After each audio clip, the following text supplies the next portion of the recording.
turpinājumā arī ar labām ziņām. Par laimi tās notiek Latvijā. Šonedēļ sāksies labo darbu nedēļa, un, lai visus iedrošinātu darīt labus darbus, un ne tikai labo darbu nedēļas ietveros, arī mēs informējam par to, kā šī nedēļa norisinās un kādi labie darbi jau ir paveikti, un vairāk par tiem zinās stāstīt Renāta Abelīte.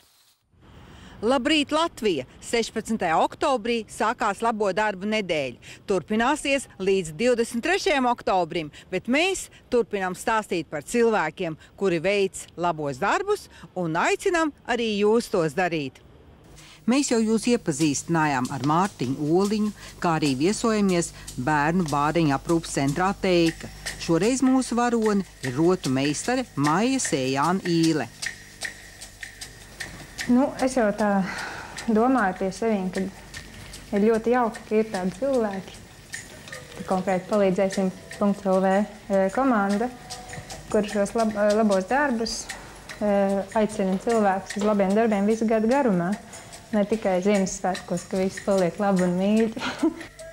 Maija savas unikālās rotas veido no polimēra māla un ir pateicīga savai skolotājai Līvai Rudzītei, kur iemācīja radīt skaistumu un gūt prieku. Es konkrēti rotas lietas taisu tikai ar labu garstāvokli. Un tad, kad ir iedvesma, ja iedvesmas tad nav vispār vērts ķerties tam klāt. Un tāpēc es vienmēr saku, ka manas rotiņas ir ar labu enerģiju piepildītas. un man pat ir teikuši cilvēki, kas ir manas rotiņas iegādājušies, kad viņiem ir tāda laba apgarota sajūta.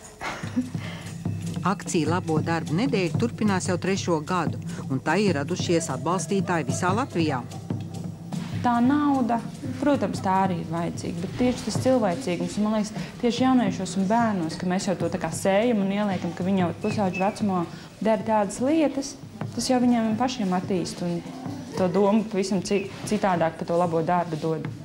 Meitenes no dažādām Rīgas skolām kopā ar skolotāju Maiju Sējānu Īli mācās gatavot rotas lietas, kuras nokļūs veikaliņā palīdzēsim.lv un par iegūtajiem līdzekļiem varēs sniegt palīdzību bērniem. Es esmu tā brīvprātīgā no palīdzēsim.lv un iesaistos dažādos pasākumos un tā. Tu mācies 8. klasītē? Jā. Un kā tev liekas tādi pusauģi kā tu, daudzi tādi, kuri grib palīdzēt un darboties? Īstenībā es teiktu 50 uz 50. Ir vairāk, kas grib piedalīties tādos ar draugiem tusē, diskotēkās, un ir tādi, kas grib tādos pulciņos piedalīties un šādi palīdzēt.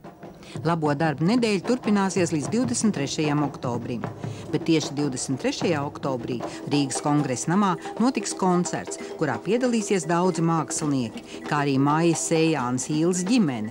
Nils Īle pateiks paldies visiem, kuri nebija vienaldzīgi un piedalījās akcijā Labo darbu nedēļa. Kā jau mūsu labo darbu nedēļas tā devīze ir darot kopā, var izdarīt vairāk labo darbu. Tā kā mīļie sarūsīsimies, pastīsimies apkārt par saviem draugiem un radiem paziņām, kam mēs kā varam palīdzēt. Un visus labos darbus reģistrējam kopā Labo darbu lapā portālā Draugiem.lv. Tiešām aicinām labo darbu nedēļas laikā sniegt palīdzību līdzcilvēkiem un arī vairot šo palīdzēšanas kultūru. Tas arī ir šīs labo darbu nedēļas galvenais mērķis. Esam jau